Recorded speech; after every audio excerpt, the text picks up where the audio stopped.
하나님 아버지, 오늘도 이 시간 주의 말씀을 배우기 위해서 우리가 모였습니다. 한 시간 정도 진행하는 이 시간 동안에 하나님이 함께 해주셔서 가르치는 자와 배우는 자가 즐거움과 기쁨으로 말씀을 배우고, 정말 하나님의 마음을 알아가고, 우리도 주님 앞에 더 순종하며 주님의 마음에 합한 종들로 살게 하여 주옵소서. 이 시간 모든 것을 주님께 맡겨드리며 예수님의 이름으로 기도합니다. 아멘. 네, 오늘 우리가 이제 7과 보도록 하겠습니다. 오늘 7과 보도록 할 텐데, 자, 제가 일단은 화면을 좀 공유하도록 할게요.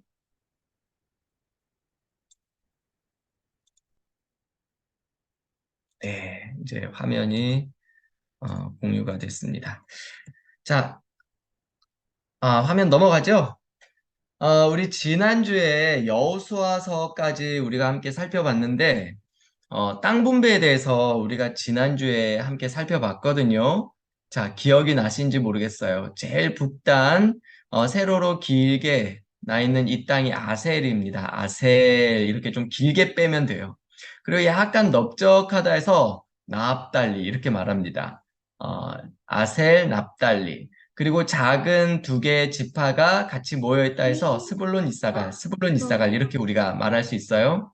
노란색은 므낫세입니다. 그래서 여기는 므낫세 반지파 이렇게 할 수 있어요.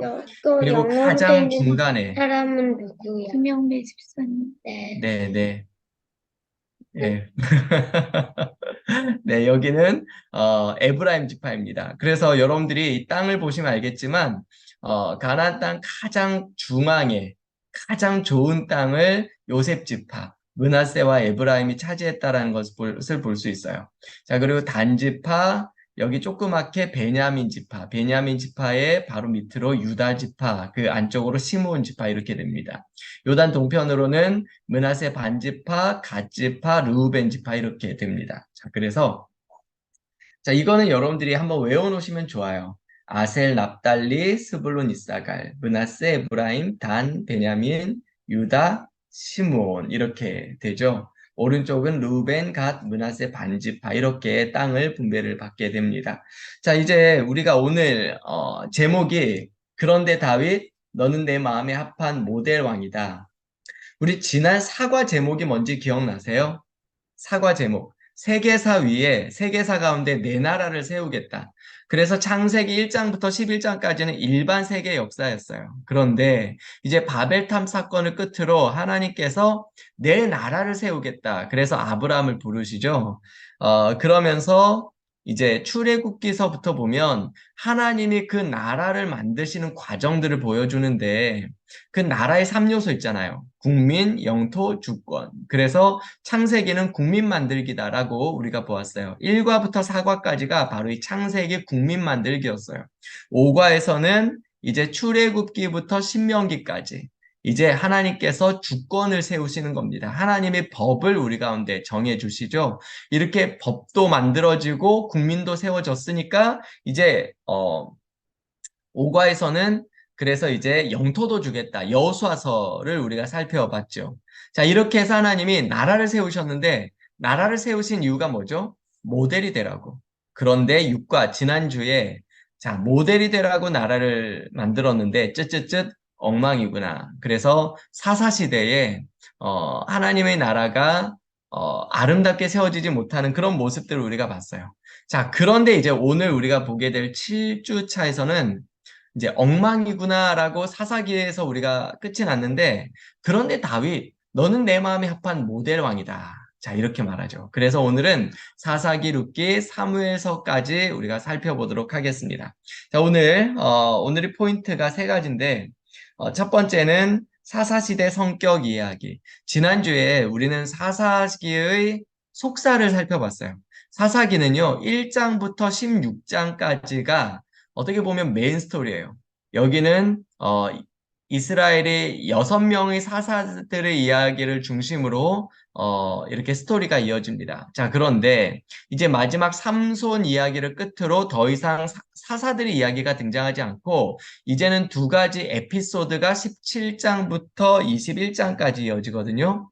이 두 가지 에피소드를 통해서 결국은 사사시대의 속살을 보게 돼요. 그 부끄러운 속살. 바로 미가의 신상 사건과 또 레위 사람의 그 첩 사건. 그것을 우리가 보게 되죠. 자, 그러면서 사사시대에 있었던 룻기. 사실은 사사기는요, 결국은 왕을 찾아가는 이야기입니다. 왜 왕이 세워져야만 했는가? 그런데 룻기는요, 그 왕이 어떻게 출생하게 되었는가? 이것을 우리에게 보여주는 이야기다라고 우리가 볼 수 있습니다. 그렇게 해서 이 땅에 태어난 왕, 바로 다윗이죠. 그래서 사무엘상, 하, 시편 다 다윗 이야기다라고 우리가 볼 수가 있겠습니다. 자, 스카치 테이프 제가 한번 읽어볼게요. 어떤 사람이 감자탕 식당을 차리고 싶었습니다. 제일 먼저 부동산 중개소를 찾았어요. 목이 좋은 자리가 있어서 기뻐하며 계약을 했습니다. 그리고는 인테리어를 시작했어요. 오랫동안 뚝딱거리며 뜯어 고치고 나니 원했던 설계대로 되었습니다. 깨끗하게 마무리 작업을 한 다음 식탁도 들여 놓았습니다. 식탁 위에 놓을 수저통, 냅킨, 물컵, 고춧가루통, 소금통, 그리고 부엌에서 쓸 조리기구들도 다 들여 놓았습니다. 그러니까 언약을 맺었고 재료도 준비가 되었죠. 자, 그러자 이번에는 주인이 배추를 들여오기 시작하네요. 김치 깍두기를 맛있게 담아서 커다란 김치 냉장고에 가득 차곡차곡 넣어둡니다. 그러더니 이번에는 돼지뼈를 왕창 사다가 커다란 솥에 넣고 푹푹 끓여대기 시작했습니다. 준비해 놓은 우거지를 그 국물에 한번 끓여서 깊은 국물 맛이 배이게 했습니다. 그러고는 다시 따로 담아 놓았습니다. 돼지뼈도 적당히 삶아 건져 놓았습니다. 감자도 물론 삶아 놓았고요. 아주 특급 레시피를 하나님이 정하신 것이죠. 자, 그리고 드디어 모든 것이 완성되었습니다. 정말 오랫동안 준비했습니다. 자, 이제부터 무엇을 할 차례입니까? 네, 영업입니다요. 자, 똑같은 이치입니다.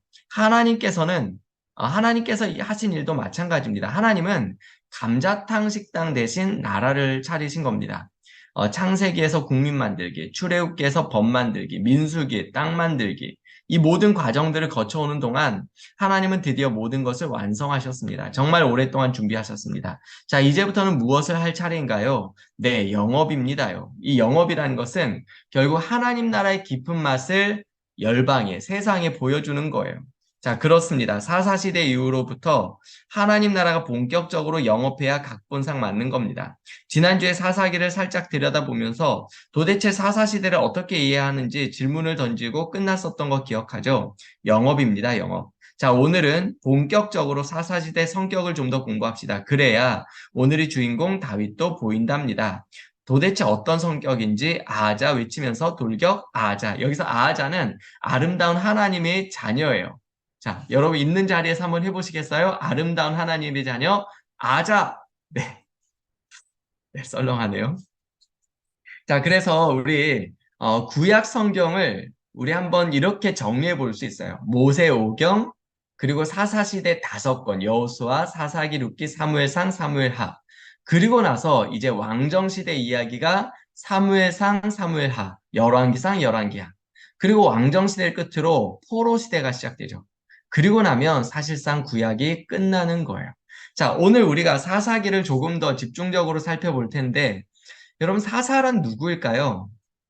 이게 사사라는 용어를 여러분들이 성경 외에서는 아마 들어본 적이 없을 거예요. 왜냐하면 이 세상에는 사사라는 존재가 없습니다. 예를 들면, 메시아, 기름 부음 받은 자라는 뜻이잖아요. 이 기름 부음 받은 자는 선지자, 제사장, 왕입니다. 그래서 우리가 예수 그리스도, 구약 히브리어로는 메시아, 헬라어로는 그리스도 같은 말이거든요. 기름 부음 받은 자.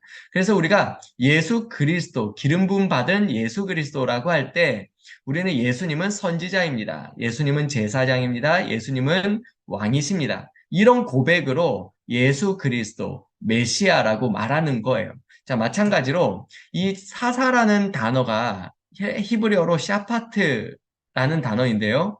이 샤파트는 변호사, 교사, 상담자 다 포함되는 용어예요.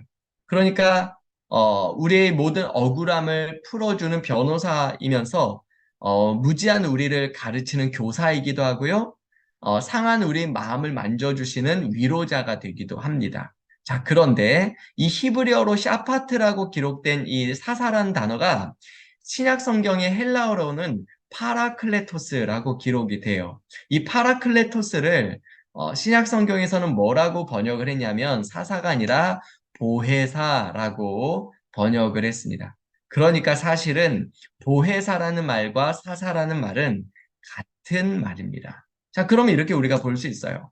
사사 시대에는요, 인간 지도자가 사사 역할을 맡았다면 이제 신약 시대 예수님이 오시고 나서는 인간 지도자가 아니라 성령 하나님께서 우리를 위하여 보혜사가 되어 주셨다. 이렇게 우리가 이해할 수가 있겠습니다. 자, 우리 교재로 들어와서 우리 103페이지 1번 사사시대 성격 이해하기라고 했는데 일단 사사시대 성경 목록은요 총 5권이 있습니다. 아마 여러분들은 사사시대 성경 목록하면 사사기밖에 떠오르지 않을 거예요. 그런데 사실은 여호수아와 사사기가 중첩됩니다. 우리 교재에도 나오지만 여호수아 15장 13절부터 19절 갈렙이 이제 윗셈과 아랫셈을 주는 그 장면, 온니엘과 그 자기 딸에게 그 내용이 우리 이제 사사기 1장에 그대로 반복이 되죠. 그러면서 온니엘이 최초의 사사가 되어 세워지는 장면이 여호수아서와 사사기에서 동시에 기록이 됩니다. 그러니까 여호수아서는 이제 사사기의 시작 부분이다라고 우리가 볼 수 있어요. 그리고 사사기와 룻기는 사사시대의 한 복판을 우리에게 보여줍니다. 그리고 이제 사무엘서도요. 이제 왕정시대를 우리에게 보여주긴 하지만 마지막 사사 두 사람이 사무엘서에 등장합니다. 바로 엘리 제사장과 사무엘이에요. 그래서 여러분 성경 한번 찾아보시겠어요? 사무엘상 4장 18절입니다. 사무엘상 4장 18절 한번 찾아보시면 좋을 것 같은데 자, 여기 4장 18절에 보시면 하나님의 괴를 말할 때 엘리가 자기 의자에서 뒤로 넘어져 문 곁에서 목이 부러져 죽었으니 나이가 많고 비대한 까닭이라 그가 이스라엘의 사사가 된 지 40년이었더라. 그러니까 엘리 제사장도 40년 동안 다스린 이스라엘의 사사였다라고 성경이 분명히 기록을 하고 있죠. 그리고 7장 가보실까요? 사무엘상 7장 15절. 자, 7장 15절 보시면 사무엘이 사는 날 동안에 이스라엘을 다스렸으되 여기 지금 다스렸다 이 단어가 샤파트라는 단어예요. 그러니까 사무엘이 사는 날 동안 이스라엘의 사사 역할을 했다라는 말과 정확하게 같은 의미입니다. 자, 이런 내용들을 통해서 사무엘서도 결국은 사사기의 끝부분을 우리에게 보여주고 있다. 그래서 이거를 약간 그라데이션으로 표현을 하면 여호수아서는 이제 핑크색 정도로 우리가 표현을 할 수 있을 것 같고요. 사사기 룻기는 빨간색, 그리고 사무엘 상하는 좀 보라색이라고 할까요? 이런 식으로 그렇게 색깔이 이렇게 살짝 넘어가는 거예요. 그러나 이 4가지, 5가지 성경 목록이 사사시대를 우리에게 보여주고 있습니다. 자, 이 모든 성경 목록들을 통해서 우리는 하나님 나라가 이 땅에 세워지는 모습들을 보게 되거든요. 그러니까 너희는 내 나라가 돼야 한다. 그러니까 하나님 나라로 이스라엘을 세워 가시는 거죠. 자, 여기서 이제 우리 감자탕 가게 이야기. 하나님은 감자탕 가게 대신에 나라를 세웠다. 그 나라는 바로 하나님 나라예요. 자, 그러면 나라를 세우신 이유가 뭘까요? 바로 하나님께서 모든 열방 땅끝까지 복을 주시기 위해서 처음 아브라함을 부르시면서 너로 말미암아 모든 민족이 복을 받게 될 것이다. 그런데 이처럼 복이 되게 하시는 하나님의 전략이 뭐냐면 제사장 나라가 되게 하는 거예요. 그래서 이제 출애굽기 19장에서 이제 시내산 언약을 맺으시죠. 세계가 다 내게 속하였으니 너희가 내 말을 듣고 내 언약을 지키면 너희가 열방 가운데서 모든 민족 가운데서 제사장 나라가 되겠고 거룩한 백성이 될 것이다. 이 제사장 나라라는 이 단어를 이 말을요. 이상국가라고 표현할 수 있을까요? 근데 여러분 하나님이 디자인하신 가장 아름다운 나라 그 제사장 나라거든요. 근데 이 이상국가가 그냥 되는 게 아니라 매뉴얼이 필요합니다. 그럼 매뉴얼이 뭐냐? 바로 매뉴얼이 바로 모세오경 율법이에요. 그 율법 모세오경은 우리에게 무엇을 가르치는가? 공의와 사랑. 그러니까 결국 이 하나님의 율법은 우리에게 하나님의 공의, 하나님의 사랑. 여러분이 하나님의 공의와 하나님의 사랑 결국 십자가에서 완성되잖아요. 그래서 십자가는 율법이 완성이라고 우리가 말하는 겁니다. 자, 그럼 이 내용을 누가 알고 있었습니까? 바로 제사장, 레위 지파 사람들. 그래서 하나님은 이 제사장들에게 그들에게 따로 땅을 기업으로 주지 않고 가나안 땅 전체 12지파 땅 가운데 48개의 성읍을 흩어져서 레위 지파가 살게 하셨어요. 그러니까 각 지파마다 레위 지파 제사장들이 들어가서 그들에게 이 매뉴얼을 이 공의와 사랑으로 충만한 하나님의 법을 가르치라고 한 거예요. 자, 그런데 이 제사장, 레위 지파가 잘했습니까? 그렇지 않죠. 이 사사시대 17장부터 이제 사사기 속사를 보여주는 두 가지 사건, 마가의 신상 사건, 그리고 레위 사람의 첩 사건. 결국은 다 레위 지파 제사장이 그 문제의 중심에 서 있습니다. 하나님은 그들을 통해서 정말 하나님 나라를 가르치라고, 하나님 나라의 매뉴얼을 가르치라고 제사장들을 세우셨는데, 오히려 그 제사장들로부터 그렇게, 이런 죄와 변질되는 모습들이 시작되고 있는 모습을 우리가 보게 되는 것이죠. 자, 결국 그 잘못한 결과는 동족끼리 전쟁, 베냐민 지파가 거의 이제, 멸절될 위기까지 처하게 됩니다. 한마디로 엉망이구나. 이게 사사기의 결론이죠. 자, 그러면 여러분, 이제 이상국가에 대해서 한번 생각해 볼까요? 그러니까 우리는 제사장 나라, 성경에서 이제 제사장 나라라고 하는데, 어떻게 하면 가장 아름다운 제사장 나라가 될까? 우리가 일단은 이제 공자의 이상국가 이론이 있어요. 이제 그 공자가 이상국가를 말할 때 요순 시대를 이제 예를 들거든요. 그 우리가 중국 역사를 보면 춘추 전국 시대를 보면 힘 있는 나라가 일어나서 힘 있는 사람이 일어나서 그렇게 왕권을 차지하고 그렇게 계속해서 힘으로 통치하는 그런 일들이 계속해서 반복되는데 그런데 이제 요순 시대에는 태평천하가 이제 실현된단 말이에요. 자, 그런데 그러면서 한 이야기를 들려줍니다. 요순 시대 한 왕이 이제 백성들을 돌아보기 위해서 스스로 노인으로 변장을 하고 이렇게 이제 왕궁 밖으로 나갔어요. 그런데 어느 한 농부를 만납니다. 그 농부가 막 노래를 부르고 있어요. 그 농부에게 이 왕이 농사가 잘 됩니까? 네, 너무 잘 됩니다. 뭐 힘든 거 없습니까? 아, 너무 좋습니다. 혹시 왕이 누군지 알고 있습니까? 아, 왕이 누군지 잘 모르겠다고. 그런데 오히려 이 왕은 그 이야기에 감동을 받습니다. 야, 사람들이 왕이 누군지도 모르는데 이렇게 행복을 누리고 있구나. 그래서 이 사람이 어떻게 결론을 짓냐면 성인 군자가 그렇게 어진 임금이 선한 통치를 하면 백성들 가운데 행복이 실현될 수 있다. 그래서 결국은 성인 군자라는 말이 바로 여기서 나오는 거예요. 자, 그러면 성인 군자가 이제 수신제가 치국평천하 그게 바로 이때 나오는 말이거든요. 그럼 성인 군자가 어떻게 만들어지는가? 공자는 이렇게 말합니다. 15세 때 지학, 배움의 뜻을 갖게 되었고 학문의 뜻을 두게 되었고 이립, 이제 인생의 뜻을 정하게 되었다. 그 뜻 위에 서게 되었다. 그런 말이죠. 부록 40세가 되면 유혹에 흔들리지 않고 50세가 되면 지천명, 하늘의 명령을 알게 되고 60세 이순, 듣는 귀가 열리게 된다는 거예요. 어질게 된다는 거죠. 그리고 70세가 되면 종심소욕 부류구. 이 말이 참 멋있는데 내가 내 마음으로 원하는 것을 해도 벗어남이 없다. 종심소욕 부류구. 그래서 이렇게 나이 단계마다 이 모든 과정들을 이루는 사람이 성인군자. 그 성인군자가 다스려야 나라가 이상국가가 된다. 이렇게 말을 한 거예요. 자, 그러면 여러분, 우리 성경적으로 보면 요 단계들이 어떻게 이루어지죠?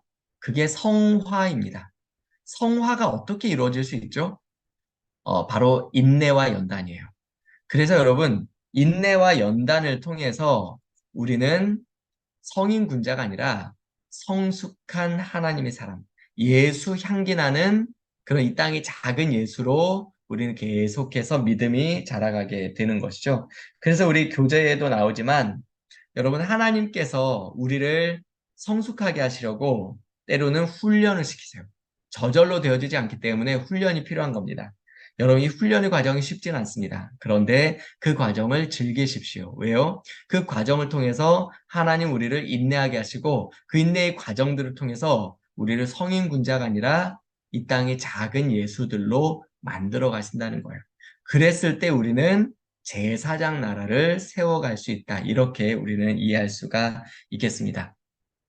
자, 우리 사사기의 영적 패턴을 보면 사사기는 이 7가지 패턴이 계속 반복됩니다. 백성들이 범죄하면 하나님이 진노하시고 그 진노로 말미암아 이방 나라의 압제가 시작되죠. 그러면 백성들이 부르짖습니다. 이때 하나님께서 사사를 보내셔서 이스라엘 구원하시죠. 그러면 한동안 평화가 실현되는 듯 하나 머지않아 사람들은 재범죄합니다. 이런 사이클이 계속 반복이 돼요. 자, 그러면서 이제 우리가 사사기에 보면 총 12명의 사사가 등장하는데 여기 이제 파란색으로 이렇게 표시된 그 사사들이 주요 사사들입니다. 그래서 온니엘, 에훗, 드보라, 기드온, 입다, 삼손 이 6명의 사사들의 이야기로 전체 내용이 흘러간다. 자, 보세요. 온니엘은 3장 7절부터 11절, 에훗 그 왼손잡이 사사죠.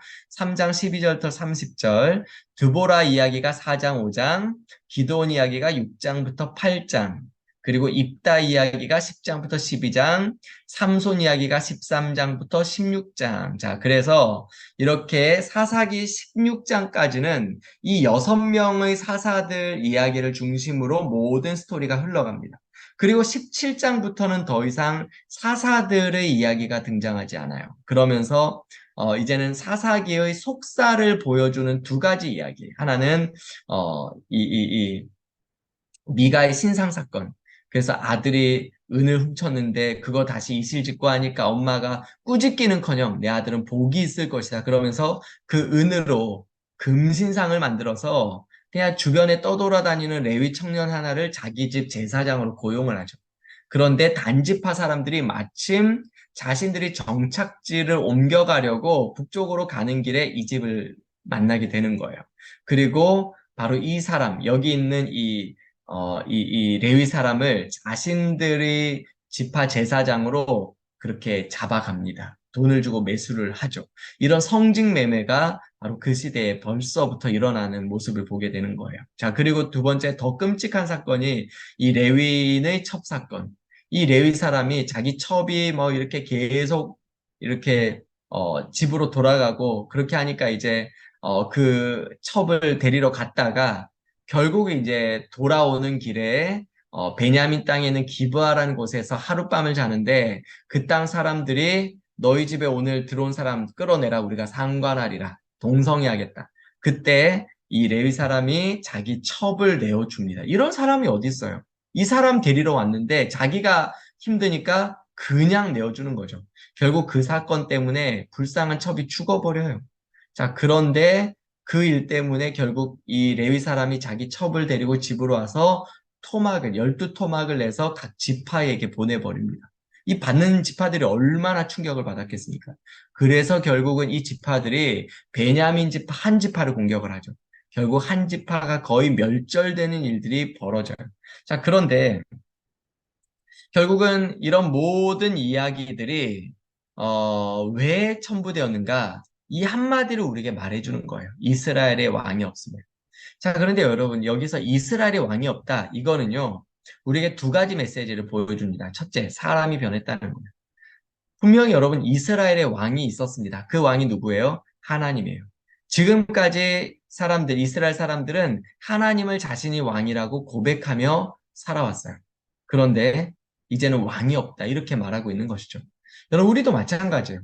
우리가 예전에는 노래 찬송가 다 배웠습니다.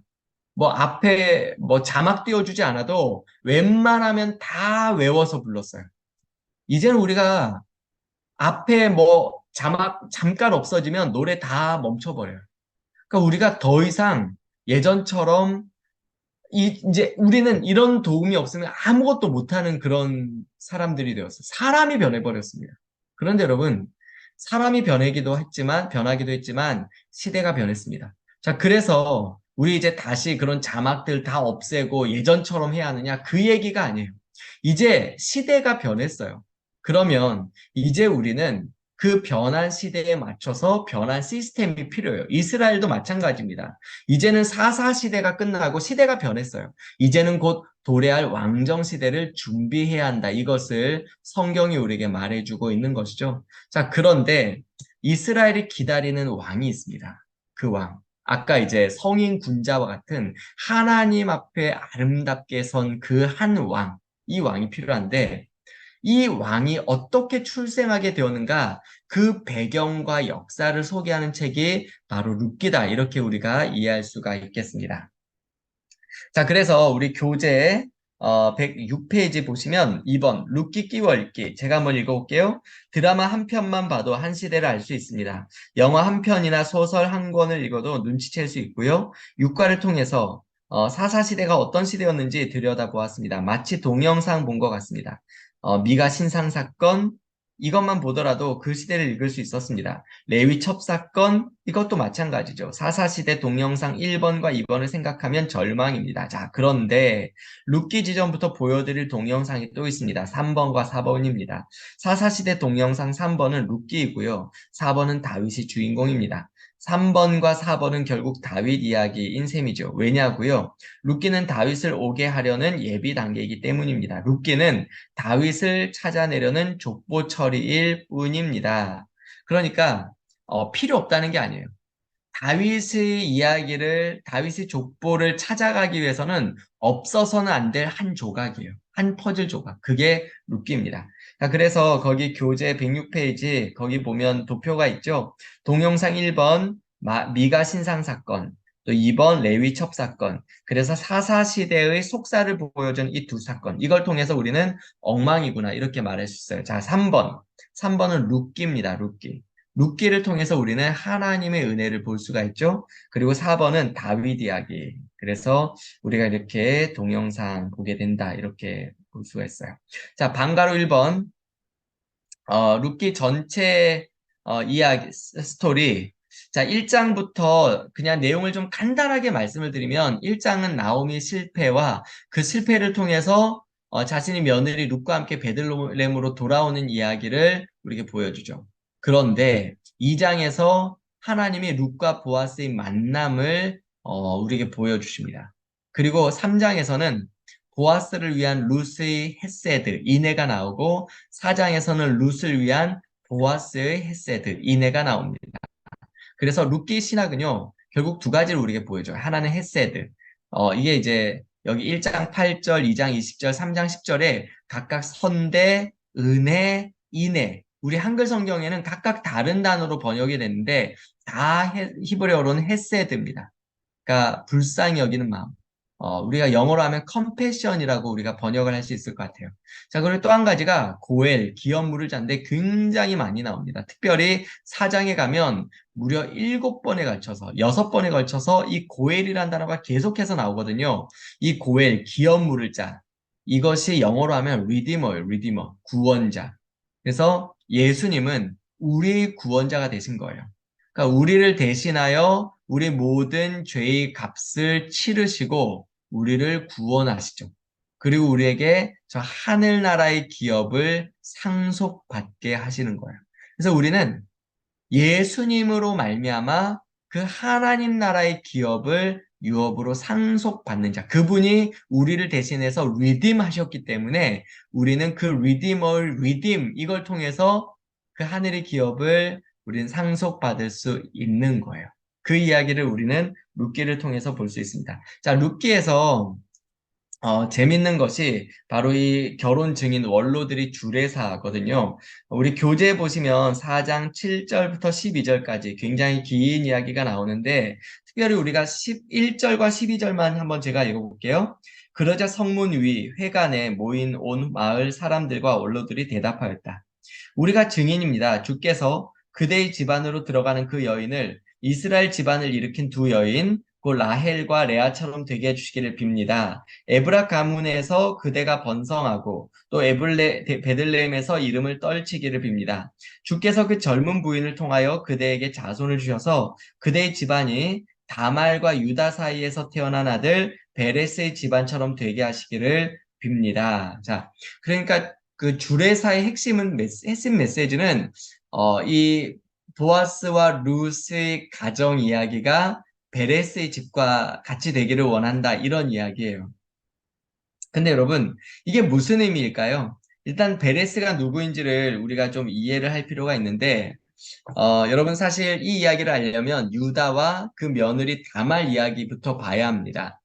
다말은요, 그 유다의 큰아들 엘이거든요. 성경에는 엘이라고 번역되어 있지만 히브리어로는 에르라고 번역해야 정확합니다. 자, 이 에르와 다말이 결혼했어요. 그런데 이 에르가 하나님 보시기에 악했어요. 그래서 하나님이 죽였습니다. 그랬더니 이제 이스라엘에서는 계대 결혼 제도가 있잖아요. 그 동생이 이제 형사 취소한 거죠. 이제 그 형수와 결혼한 거죠. 그런데 동생 이름은 오난이에요. 근데 오난은 이 형수의 아들을 낳기를 싫어하는 것이죠. 결국 그것 때문에 오난도 죽임을 당합니다. 이제 마지막으로 남은 셋째 아들이 쉘라라고 우리가 읽을 수 있어요. 이 쉘라, 그런데 아직 어렸던 것 같습니다. 그래서 이제 유다가 다말에게 너 일단은 친정집에 가서 기다리고 있어라. 크면은 우리 쉘라가 다 크면 너를 부르겠다. 그런데 한참이 지나서 이제 쉘라가 장성한 때가 되었음에도 불구하고 이 유다가 다말을 부르지 않는 거죠. 이해가 됩니다. 왜냐하면 이미 이 며느리 때문에 어쨌든 이 유다 입장에서 봤을 때는 이 며느리 때문에 자기 큰아들도 죽고 둘째 아들도 죽고 야 이거 우리 셋째 아들도 자칫 잘못하다가는 죽겠구나 안 부르는 거죠. 그러니까 이제 다말이 계속해서 마음에 두고 있다가 이제 유다가 자기 친정집 가까이 쪽으로 온다는 이야기를 듣고 자기 몸을 변장을 합니다. 그리고 이제 길에서 만나서 결국은 이제 그 잘못된 관계를 맺는 것이죠. 그러면서 돈을 달라고 하는데 이제 돈을 주려고 하는데 돈 대신에 도장과 끈과 지팡이를 내게 달라. 그리고 이제 그걸 가지고 이제 사라진 거예요. 자, 그리고 나서 나중에 이 다말이 임신했다는 이야기를 듣고 불태워라! 유다가 이제 화가 나서 저 며느리 불태워라! 그때 이 도장과 끈과 지팡이 주인 때문에 제가 이렇게 됐습니다. 그래서 결국은 이제 이 다말이 아이를 낳아요. 아이를 낳는데 쌍둥이를 가졌어요. 첫째 이제 우리 형이 태어났는데 머리부터 나오지 않고 손부터 이렇게 나와요. 그랬다 이제 손이 막 들어가려 하니까 그 산파들이 그 손에다 끈을 묶어요. 이 형이다. 그리고 이제 들어가고 동생이 나옵니다. 동생이 먼저 태어났는데 그 동생 터트리면서 나왔다. 그래서 베레스라고 지어요. 그리고 나서 형이 이제 여기 끈에 묶여서 늦게 나온 거죠. 이 이름이 이제 셀라라고 이렇게 이름을 짓습니다. 자, 그러니까 여러분 사실 베레스는요. 실패한 조상과 실패한 결혼을 통해서 태어난 아들이다. 라고밖에는 말할 수가 없어요. 그죠? 아무리 뭐 그 출생을 미화하려고 해도 시아버지와 며느리 사이에서 잘못된 만남과 관계 속에서 태어난 아들이니까 사실 이것은 어떻게 보면 참 가슴 아픈 출생 이야기죠. 그런데 여러분, 그 집안에서 보아스가 태어났어요. 보아스는, 이제 우리가 룻기에 보면 유력한 자라고 나온단 말이에요. 유력한 자. 이제 깁보르 하일이라고 우리가 말하거든요. 그러니까 하나님 앞에서 굉장히 크게 쓰여진 사람, 깁보르 하일이라고 말해요. 현숙한 여인, 에세트 하일이거든요. 그러니까 어떻게 보면 굉장히 실패한 가문인데 그 실패한 가문을 통해서 보아스 같이 너무너무 훌륭한 사람이 태어난 거예요. 그런데 사실 베레스 집안에는 또 하나의 아킬레스건이 있는데 바로 라합입니다. 라합은 우리가 여호수아서에서 보면 이제 창녀라고 나오잖아요. 그죠? 기생이라고 나오잖아요. 그러니까 사실은 그리 뭐 아름다운 직업도 아니고 뭐 그렇게 모범적인 어머니도 아니에요. 그런데 그 사이에서 보아스가 태어났다라는 것이죠. 그런데 결국 여러분 이렇게 분명히 실패한 가문임에도 불구하고 그 가문 속에서 하나님은 성공하고 훌륭한 자손으로 보아스가 태어나게 하셨어요. 참 여러분 이게 중간에 어떤 이야기가 있었는지 우리는 성경이 우리에게 말해주지 않기 때문에 잘은 모릅니다. 그러나 한 가지 분명한 것은 사실 처음에 태어날 때 분명히 베레스는 축복받기 참 어려운 그런 출생의 이야기를 가지고 있었어요. 그런데 여러분, 그 실패가 실패로 끝나지 않은 가정의 이야기가 바로 보아스 이야기입니다. 분명히 실패였는데, 그런데 그 실패와 실패 사이에서 하나님이 은혜를 주셨고 하나님이 함께 하셔서 보아스라는 너무나 아름다운 후손이 태어나게 하신 거예요. 그러니까 여러분, 우리가 이 이야기를 본다면, 나의 실패가 실패로만 끝나지 않을 것이다. 이런 소망을 가질 수 있는 것이죠.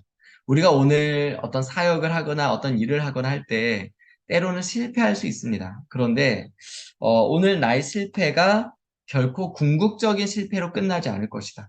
하나님이 나와 함께 하셔서 마치 예수님의 죽음이 끝이 아니라 그 죽음을 이기고 3일 만에 부활하신 것처럼 하나님이 나와 함께 하시면 오늘의 실패가 실패로 끝나는 것이 아니라 오히려 더 아름다운 성공 이야기로 하나님이 내 삶의 이야기를 만들어 가실 것이다.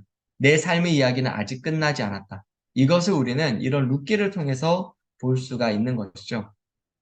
근데 여기서 우리가 한 가지 볼 것은 여기 이제 우리 이제 뭐 자막에도 보면 살몬은 라합에게서 보아스를 낳고 보아스는 룻에게서 오벳을 낳았다 이렇게 말하고 있잖아요. 그런데 사실 여러분 어, 이 우리가 보게 되는 이런 족보는 사실은 편집된 족보입니다. 왜냐하면 우리가 이제 연대를 좀 계산해 보면 여호수아 뭐 제가 40년인데 한 30년 정도 됩니다. 여호수아 후에 온니엘이 40년 동안 사사로 다스려요. 에훗은 80년입니다. 드보라 40년. 그리고 보통 이제 룻기가 기돈 때라고 말하거든요. 그러면 대충 계산해도 한 200년 정도 라합으로부터 보아스까지 한 200년 정도 시간 텀이 존재한다는 것을 알 수 있어요. 그러니까 살몬이 라합에게서 바로 보아스를 낳았다기보다는 그 가문 사이에서 결국은 보아스가 태어났다. 이렇게 우리가 이해하는 것이 좋겠죠. 여러분, 그렇게 해서 누가 태어나냐면 다윗이 태어납니다. 다윗이 태어나는 게 중요한 이유는 바로 우리 이 땅 가운데 오실 예수 그리스도께서 아브라함과 다윗의 자손으로 이 땅에 오시기 때문입니다. 여러분 우리 그 책에 보시면 이제 109페이지에 이제 우리 마태복음 1장이죠. 아브라함의 자손이요 다윗의 자손이신 예수 그리스도의 족보는 이러하다라고 해서 이제 아브라함부터 쭉 나와요. 자, 그러면서 이제 16절에 보면 예수님이 태어나시는 사건까지 이제 기록이 되는데, 이게 여러분 보시면 직접 여러분 성경을 좀 찾아보면 좋을 것 같아요. 한번 성경을 좀 찾아볼까요? 우리 마태복음 1장. 자, 마태복음 1장 우리 17절 한번 보시겠어요? 마태복음 17장. 자, 보시면 그런즉 모든 대수가 아브라함부터 다윗까지 14대요. 다윗부터 바벨론으로 사로잡혀 갈 때까지 14대요. 바벨론으로 사로잡혀 간 후부터 그리스도까지 14대더라. 자, 그래서 여기 이제 보시면 이제 1절부터 6절까지 다윗까지가 14대라는 거예요. 자, 그리고 7절부터 11절까지가 또 14대라는 거예요. 그리고 12절부터 16절까지가 또 14대라는 거예요. 물론 이거는 철저하게 편집된 족보입니다. 왜 14대, 14대 이렇게 편집을 했냐면 바로 예수님이 다윗의 자손이란 사실을 강조하기 위해서요.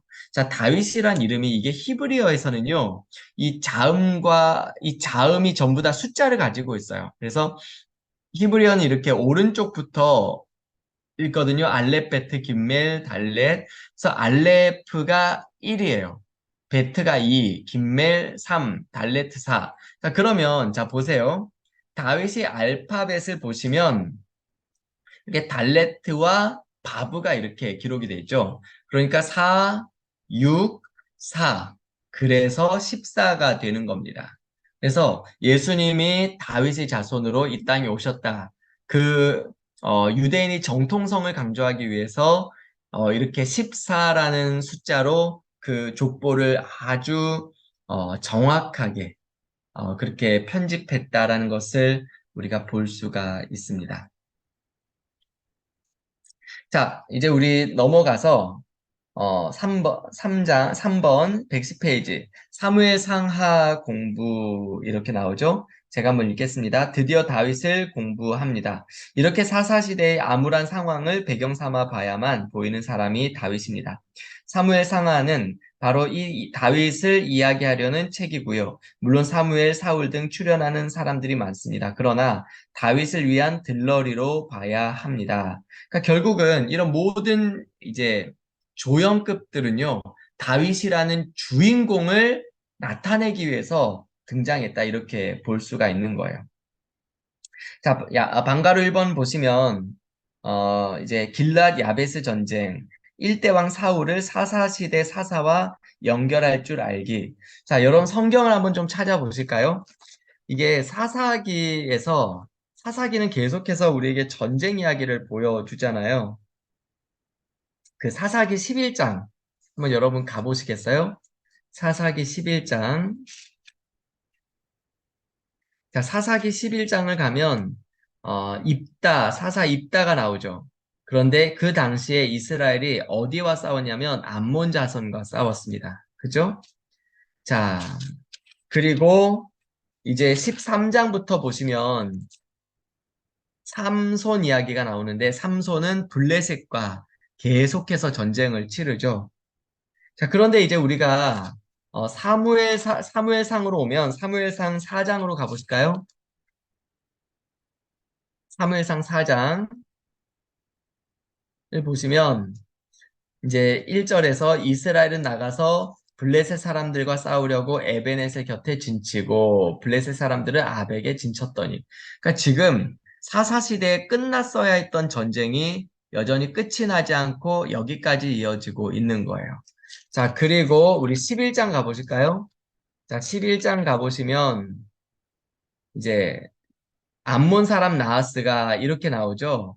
그러니까 아까 입다가 암몬 사람과 더불어 전쟁을 치렀는데 여전히 이스라엘이 암몬 자손과 전쟁을 치르는 모습을 우리에게 보여주고 있습니다.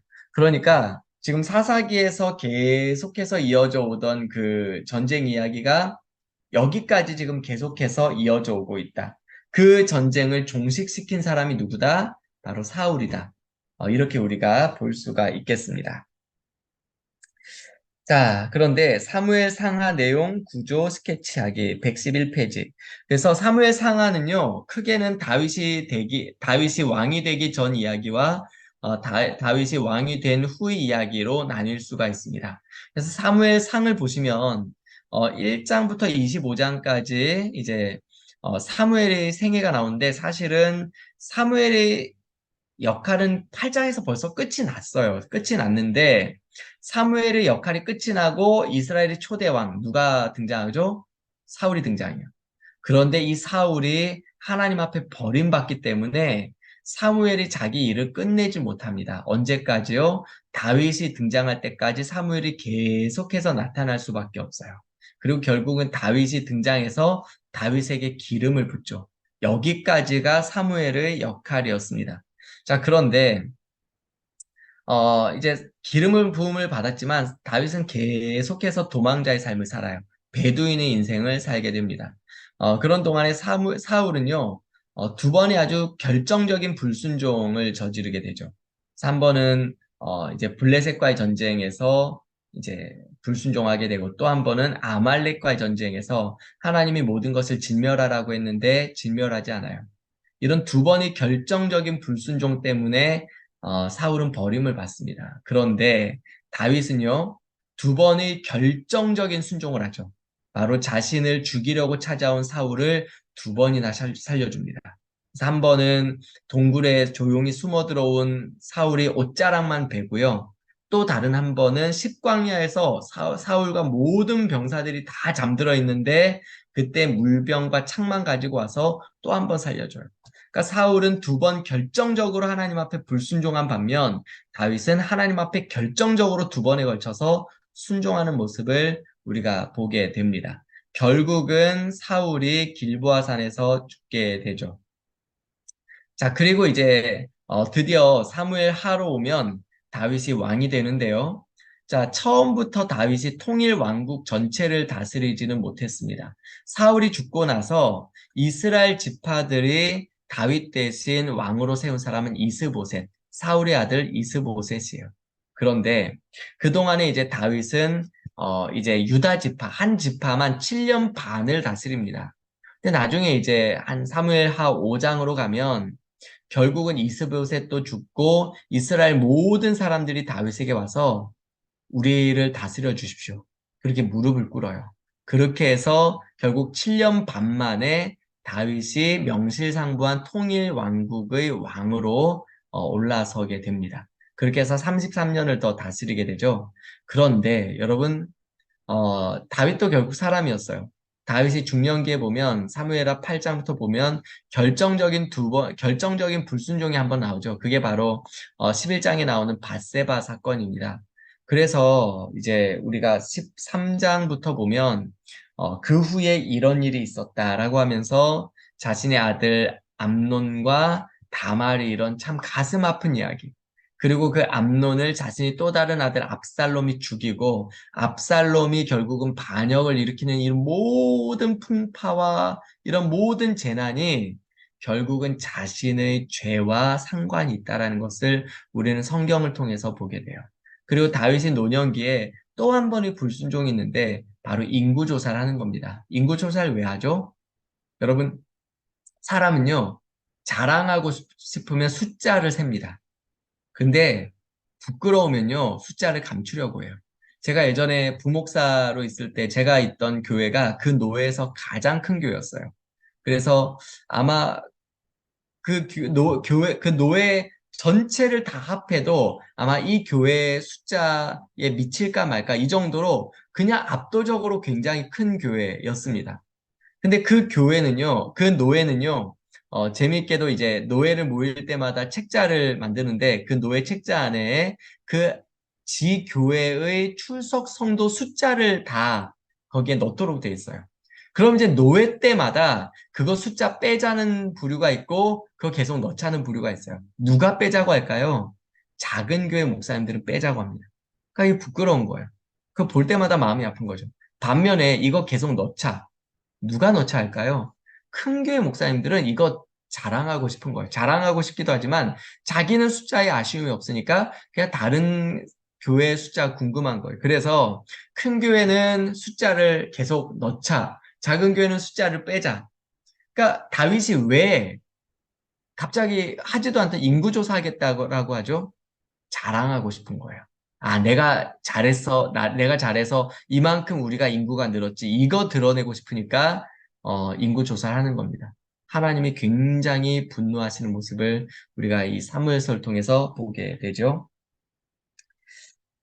자, 우리 3번에 보시면, 이제 111페이지인데요. 왕정식이 출발부터 두 덩어리였다는 사실 알기. 그래서 조금 전에 말씀드렸지만, 사울이 죽고 나서, 나라가 갈라졌어요. 다윗은 유다만 다스리고, 11지파가 이제 이스보셋을 따랐습니다. 7년 반 동안. 그랬다가 7년 반 만에 결국 이제 이스라엘 모든 11지파가 돌아와서 다윗이 명실상부한 통일 왕국 이스라엘의 왕이 되는 것이죠. 자, 우리 넘어가서 112페이지입니다. 4번 사사시대 배경 속에서 다윗의 영성을 볼 줄 아는 안목 갖기. 우리가 아까 사사시대 성격이 어떻다고 했어요? 여러분, 그 사사기의 얼굴이라고 할 수 있는 1장부터 16장, 6명의 사사를 통해서 우리는 여러 가지 승리 이야기들을 보게 됩니다. 얼마든지 꾸밀 수 있어요. 그런데 속살은요, 꾸밀 수가 없습니다. 그 속살을 보여주는데 바로 미가의 신상 사건과 레위 첩 사건 이런 것들을 통해서 엉망이구나. 그 마음이, 영성이, 신앙이 하나님과의 관계가 다 엉망이구나. 그런데 그런 사사시대 배경 속에서 엉망이잖아요. 다윗의 영성을 보자고요. 그런데 그 시대 속에서 엉망진창의 시대 속에서 다윗은요 시편의 사람이었습니다. 우리가 시편이 150편까지 있잖아요. 그 150편의 시편 중에서 무려 74편의 시가 바로 다윗의 시입니다. 그러니까 거의 절반에 이르는 시를 다윗이 썼거든요. 그러니까 이만큼 시를 썼다는 것은 다윗은요, 철저하게 하나님을 예배하는 예배자였다. 특히 우리가 제일 잘 아는 다윗의 시편 중에서 시편 23편. 거기 보면 여호와는 나의 목자시니 내게 부족함이 없으리로다. 그 날을 푸른 초장에 놓으시며 쉴만한 물가로 인도하시는 분. 여러분 얼마나 아름답습니까? 그러니까 다윗은요 늘 하나님을 예배하는 예배자로 살았습니다. 특별히 우리가 이제 시편을 읽을 때 이런 다윗의 그런 사건들을 배경으로 읽으면 훨씬 더 와닿습니다. 여러분 한번 시편 3편을 좀 찾아보시겠어요? 시편 3편. 한번 직접 여러분 성경을 좀 찾아볼까요? 시편 3편입니다. 자, 거기 보시면 제목이 어떻게 나와 있어요? 다윗이 그의 아들 압살롬을 피할 때 지은 시 이렇게 나오죠. 자, 그러면 여기에 표시를 좀 해두고 우리 사무엘서를 한번 가보도록 하겠습니다. 사무엘하 18장인가요? 17장으로 가면 좋겠네요. 17장입니다. 사무엘하 17장, 16장으로 가야겠네요. 자, 죄송합니다. 15장. 네, 15장으로 가야겠어요. 자, 그래서 15장, 우리 13절 보시면요.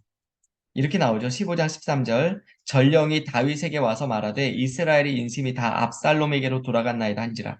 다윗이 예루살렘에 함께 있는 그의 모든 신하들에게 이르되 일어나 도망하자. 그렇지 아니하면 우리 중 한 사람도 압살롬에게서 피하지 못하리라. 빨리 가자. 두렵건대 그가 우리를 급히 따라와 우리를 해하고 칼날로 성읍을 칠까 하노라.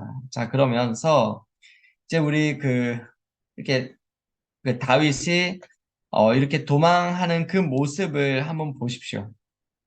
여기 이제, 어, 10, 이제 22절 보시면, 이제 22절 보시면 다윗이 이때기르되 앞서 건너가라 하매 가드 사람 이때와 그 수혜장생자들과 그와 함께한 아이들이 다 건너가고 온 땅 사람이 큰 소리로 울며 모든 백성이 앞서 건너가며 왕도 기드론 시내를 건너가니 건너간 모든 백성이 광야 길로 향하니라. 그죠? 또 30절도 보실까요? 30절 보시면 다윗이 감람산 길로 올라갈 때 그의 머리를 그가 가리고 맨발로 울며 가고 그와 함께 가는 모든 백성들도 각각 자기 머리를 가리고 울며 올라가니라. 자, 그러니까 여러분 얼마나 비통한 마음으로 급히 그렇게 다윗이 이제 왕궁을 빠져나가는지 우리가 보게 되잖아요. 그죠? 그가 이제 머리를 가리고 맨발로 신발도 신지 못하고 그런데 자, 이런 상황에서 다윗이 시편, 그러니까 노래를 불렀다고요. 그 노래가 시편 3편이에요. 뭐라고 말하죠? 한번 제가 읽어볼게요. 여호와여 나의 대적이 어찌 그리 많은지요. 일어나 나를 치는 자가 많으니이다. 많은 사람이 나를 대적하여 말하기를 그는 하나님께 구원을 받지 못한다 하나이다. 그러니까 지금 상황이 그렇잖아요. 그런데 자, 3절 보세요. 여호와여 주는 나의 방패시요 나의 영광이시요 나의 머리를 드시는 자이시니이다. 내가 나의 목소리로 여호와께 부르짖으니 그 성산에서 응답하신도다. 내가 누워 자고 깨었으니 여호와께서 나를 붙드심이로다. 천만인이 나를 에워싸 진친다 하여도 나는 두려워하지 아니하리로다. 그러니까 여러분, 그러니까 분명히 상황적으로 너무나 힘들고 비통한 마음으로 도망치고 있는데 그의 마음은 여전히 하나님을 찬양하고 있어요. 여호와여 주는 나의 영광 나의 방패 내 머리를 드시니이다. 여러분, 정말 이런 배경을 알고 이 시편을 보면 훨씬 더 마음에 와닿는 것이죠. 우리 또 34편 한번 보실까요? 시편 34편. 우리 시편 34편을 보시면, 자, 거기 제목이 이렇게 나와 있습니다. 다윗이 아비멜렉 앞에서 미친 채 하다가 쫓겨나서 지으시. 이렇게 말하고 있죠. 자, 그러면 이제 우리 여기 표시를 하고 사무엘상 21장 한번 가보시겠어요? 사무엘상 21장. 사무엘상 21장을 가면, 이제 다윗이, 이제 이제 블레셋으로 도망을 가요. 그죠? 우리 10절에 보시면 그날에 다윗이 사울을 두려워하여 일어나 도망하여 가드왕 아기스에게로 가니 아기스 신하들이 아기스에게 말하되 이는 그 땅의 왕 다윗이 아니니까 무리가 춤추며 이 사람이 이를 노래하여 이르되 사울이 죽인 자는 천천히요 다윗은 만만히로다 하지 아니하였나이까한지라. 자, 이때 다윗이 이 말을 그의 마음에 두고 가드왕 아기스를 심히 두려워하여 그들 앞에서 그의 행동을 변하여 미친 채 하고 대문짝에 그적거리며 침을 수염에 흘림에 아기스가 그의 신하에게 이르되 너희도 보거니와 이 사람은 미치광이로다. 어찌하여 그를 내게로 데려왔느냐? 내게 미치광이가 부족하여서 너희가 이 자를 데려와다 내 앞에서 미친 짓을 하게 하느냐? 이 자가 어찌 내 집에 들어오겠느냐? 그러면서 쫓겨납니다. 그러니까 여러분 살기 위해서 미친 척했지만 정말 그렇게 미친 사람 얘기를 들었을 때 다윗이 얼마나 마음이 무너졌겠습니까?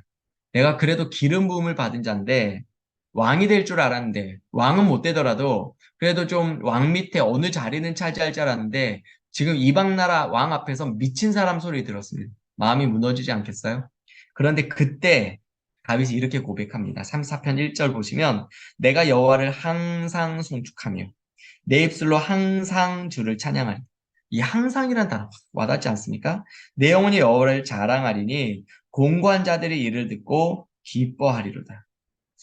그러니까 여러분, 그러니까 다윗이 이런 마음의 고통과 아픔 속에서 이런 절박한 자신의 현실의 상황에서 하나님을 노래하고 있었군요. 다윗은 시편의 사람이었어요. 제일 유명한 게 시편 51편이죠. 시편 51편. 뭐 여러분 너무나 잘 아시겠지만 우리 51편 보시면 거기 제목이 이렇게 나와 있습니다. 다윗이 밧세바와 동침한 후 선지자 나단이 그에게 왔을 때 이렇게 말하고 있습니다. 자, 그럼 이 내용이 사무엘하 12장에 나온단 말이에요.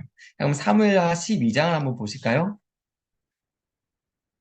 사무엘하 12장에 가보시면 이제 다윗이 나단 선지자의 말을 듣고 막 통곡하면서 막 하나님 앞에 울게 되죠. 그래서 우리 16절 보세요. 16절. 16절 보시면 사무엘하 12장 16절입니다. 다윗이 그 아이를 위하여 하나님께 간구하되 다윗이 금식하고 안에 들어가서 밤새도록 땅에 엎드렸으니 그 집의 늙은 자들이 그 곁에 서서 다윗을 땅에서 일으키려 하되 왕이 듣지 아니하고 그들과 더불어 먹지도 아니하더라. 이래 만에 그러니까 일주일 동안 다윗은 그렇게 엎드려서 식음을 전폐하고 기도하고 있었어요. 그럼 뭐라고 기도하고 있었을까? 그 내용이 시편 51편에 있어요. 자, 시편 51편에 보시면 이렇게 나오죠. 하나님이여 주의 인자를 따라 내게 은혜를 베푸시며 주의 많은 긍휼을 따라 내 죄악을 지워주소서. 내 죄악을 맑게 씻으시며 나의 죄악을 깨끗이 제하소서. 무릇 나는 내 죄가를 아오니 내 죄가 항상 내 앞에 있나이다. 내가 주께만 범죄하여 주의 목전에서 악을 행하였사오니 주께서 말씀하실 때 의로우시다 하고 주께서 심판하실 때 순전하시다 하리이다. 그러면서 7절 보실까요? 7절. 6절 보실까요? 6절 보시면 보소서 주께서는 중심이 진실함을 원하시오니 내게 지혜를 은밀히 가르치시리라. 그러면서 7절 우슬초로 나를 정결하게 하소서. 내가 정하리다. 나의 죄를 씻어 주소서. 내가 눈보다 희리이다. 이제 나중에 쭉 내려가서 17절 보세요. 17절. 하나님께서 구하시는 제사는 상한 식령이라. 하나님이여 상하고 통회하는 마음을 주께서 멸시하지 아니하시리다. 주의 은택으로 시온에 선을 행하시고 예루살렘에 성을 쌓으소서. 그때 주께서 의로운 제사와 번제와 온전한 번제를 기뻐하시리니 그때 그들이 수소를 주의 제단에 드리리니. 그러니까 여러분 분명히 통곡하며 회개하고 있었지만 다윗의 마음에는 소망이 있었어요. 자기를 용서하시고 깨끗이 하시고 여전히 나를 향하여 긍휼과 은혜를 베푸실 그 하나님에 대한 소망과 믿음이 있었습니다. 여러분, 이런 내용들을 우리가 알고 시편을 읽으면 훨씬 더 마음에 와닿는 것이죠. 자, 그리고 또한 다윗은 하나님 나라를 완성하는 대리 통치자로서의 모델이었다. 이렇게 말하고 있어요. 여러분, 다윗은요, 마음에 성전을 짓고자 하는 사모하는 마음이 있었습니다. 우리 사무엘하 7장 11절부터 보시면 여기 이렇게 나오죠. 전에 내가 사사에게 명령하여 내 백성 이스라엘을 다스리던 때와 같지 아니하고 그래서 너를 모든 원수에게서 벗어나 편히 쉬게 하리라. 여호와가 또 내게 이르노니 여호와가 너를 위하여 집을 짓고 지금 분명히 다윗이 하나님을 위해서 집을 짓겠다 했는데 하나님이 내가 너를 위해서 집을 짓겠다 이렇게 말씀하세요. 그럼 사실은 우리가 나중에 역대하를 보면 하나님이 이제 다윗에게 너는 합당하지 않다. 왜 합당하지 않냐면 너는 피를 많이 흘렸기 때문에. 물론 다윗은 여호와의 전쟁을 치렀어요. 거룩한 전쟁을 치렀습니다. 다윗이 잘못했다고 책망하신 말씀이 아니에요. 그러나 성전을 짓기에 너는 합당하지 않다. 그래서 왜냐? 성전은 평화의 처소가 되어야 하거든요. 그래서 평화의 왕이신 주님이 임재하시기 위해서는 평화의 처소가 되어야 하는데 누가 그 성을 짓겠습니까? 평화의 왕이라 일컬음을 받을 솔로몬, 샬롬, 이게 솔로몬이거든요. 솔로몬 평화의 왕, 솔로몬이 그 집을 짓는 거예요. 그런데 사실은 그 일을 통해서 하나님이 너를 위해서 집을 짓고 그러면서 7장 12절 보시면 네 수완이 차서 네 조상들과 함께 누울 때 내가 네 몸에서 내 씨를 내 뒤에 세워 그의 나라를 견고하게 하리라. 그는 내 이름을 위하여 집을 건축할 것이요 나는 그의 나라 왕위를 자 보세요. 영원히 견고하게 하리라.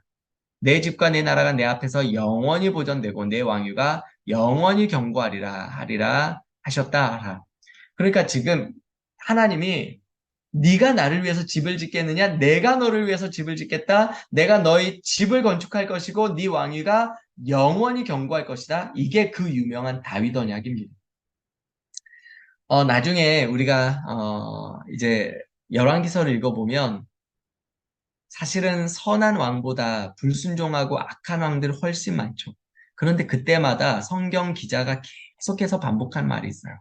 하나님이 다윗을 위하여 등불을 끄지 않으셨다. 그러니까 사실 그들의 행위만 놓고 본다면 하나님이 당장에 불을 끄셔야 하는데 그 등불을 끄지 않으세요. 왜요? 다윗을 위하여. 바로 다윗과 맺으신 언약으로 인해서 하나님은 그 등불을 끄지 않으십니다. 그러니까 우리가 오늘 우리 자신의 모습만 보면 우리는 도저히 의롭다 할 수 없는데 그 다윗의 자손으로 이 땅에 오신 예수 그리스도 그분의 행하심으로 인해서 오늘도 주님은 우리를 의롭다 하시는 것이죠. 우리를 향하여 등불을 끄지 않으시는 것이죠. 자, 이런 내용들을 우리가 다윗을 통해서 보게 됩니다. 자, 그래서 아까 조금 전에 말씀드린 것처럼 우리가 다윗 이야기를 읽으면서 시편을 끼워 넣어서 같이 읽으면 훨씬 더 그런 시편의 고백들이 우리 마음에 와닿을 것 같습니다. 자, 마무리 제가 읽도록 하겠습니다. 사사시대의 미가 신상 사건이나 레위 첩 사건의 무드 속에서 다윗은 레위가 해야 할 역할, 즉 율법을 주야로 묵상하고 연구한 사람입니다. 기도의 사람이었습니다. 시편을 남겼다는 것은 깊은 기도의 사람이라는 말입니다. 인생을 깊이 관조하며 체험한 문제들을 하나님 앞에서 토해낸 사람이었습니다. 사사시대 레위인들과 얼마나 대조됩니까? 같은 시대를 살면서 말이죠. 하나님이 건설하고 싶었던 제사장 나라를 드디어 이루어낸 것입니다. 진정한 왕입니다. 이런 왕의 가문은 영원할 수밖에 없습니다. 구약에서 하나님 나라를 완성한 왕입니다. 성경은 사사시대를 실패로 남겨놓지 않습니다. 꽃을 피워 열매를 거두고야 말았습니다. 이제 이 왕권은 신약의 예수의 왕권으로 이어집니다. 다윗의 자손으로 오시는 분이십니다. 그러나 결코 그의 후손이 될 수 없는 진정한 왕이신 하나님의 왕권을 예표하는 왕이 되었습니다. 자, 이제 성경의 흐름은 열왕기상으로 넘어가게 됩니다. 왕사입니다. 이제 하나님 나라의 왕사는 어떻게 흘러가야 할까요? 다윗의 길로 가야 한다. 이 말입니다. 모델을 탁 설정해 놓은 것입니다. 모델은 다윗입니다. 하나님 나라 모델, 백성의 모델이요, 왕의 모델입니다. 창세기 12장에서 시작된 하나님 나라는 드디어 다윗에게서 그 꿈을 이루었습니다. 자, 그래서 오늘 내용은 이제 여기까지 하도록 하겠습니다. 아무도 없고 이렇게 혼자 화면을 보고 이렇게 하니까 좀 어색하긴 한 것 같아요. 그래도 여러분들 오늘 또 같이 해주셔서 감사하고 아무쪼록 이제 우리 벌써 이제 우리 성경대학이 반환점을 돌았습니다. 오늘 이제 끝으로 한 5주 정도 남았는데 끝까지 우리 같이 열심히 해서 구약 성경에 대한 정말 이제 그런 하나의 그 맥을 우리 모두가 잡아낼 수 있는 그런 시간들이 되면 좋겠습니다. 여러분 수고 많으셨습니다. 제가 오늘 잠깐 기도하겠습니다. 하나님 아버지, 오늘도 주님께서 저희들과 함께 해주시고 이 시간을 인도해 주셔서 감사합니다. 하나님, 정말 사사시대, 그렇게 영적으로 무너지고 엉망진창인 시대 속에서 하나님은 다윗이라는 참 아름다운 모델 왕을 세워주셨습니다. 그리고 이제 앞으로 이 오고 올 모든 세대들은 바로 이 모델을 따라가라고 우리에게 보여주셨습니다. 하나님 우리에게는 더 좋은 모델, 바로 예수 그리스도가 우리 앞에 있습니다. 우리 그 예수님을 날마다 우리 삶의 모델로 삼아서 매 순간마다 주님처럼 행하고 주님과 동행하며 이 땅에서 우리가 작은 예수로 살게 하여 주옵소서. 남은 한 주의 모든 삶도 주님이 동행하시고 이 땅 가운데 하나님 나라를 세워갈 일꾼들로 우리 모두가 살게 하여 주옵소서. 예수님의 이름으로 기도합나이다. 아멘.